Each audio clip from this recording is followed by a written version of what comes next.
म्हणून थोडंसं मी काय म्हणतोय आता एक डिबेट झालं ना तुमचं समजा, कारण मॅडमचे प्रत्येकाबरोबर डिबेट आहे, आता यांचं पण यांच्यासोबत पण डिबेट आहे, तर मग कसं करायचं?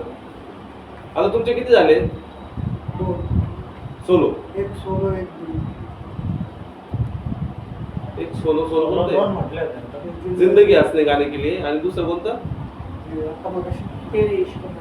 ते मस्त गाणं आहे आणि जिंदगीत पण तुम्ही तर छानच गाताय, पण हे स्लो जाईल असं वाटतंय मला. सर काय वाटतं तुम्हाला?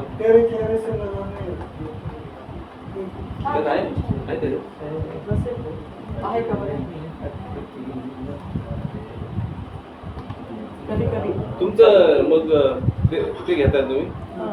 क्या खूप लागतं दोघांचं. आणि आमच्या दोघांचं नको. लिहूनच घेतो आता. सर आजच करा ना फिक्स. तेच ना, म्हणून तर तेच ना. अजय सरांसोबत पण एक घ्यायचं. इथे लिहा. का हो? तुम्हाला वाटतं क्या खूब लगती हो. हाँ लिहा. क्या खूब लगती हो. वरती लिहा, वरती. हाँ एक नंबर. बस का सर, मुकेशचे गाणे तुम्हाला नाही पण क्या खूब लगती हो. सर प्रॅक्टिस कसली आहे तुम्ही? आता 2-3 दिवस प्रॅक्टिस होऊन जाईल ना आपली. आणि क्या खूब लगती हो. चालूच राहिलं व्हिडिओ.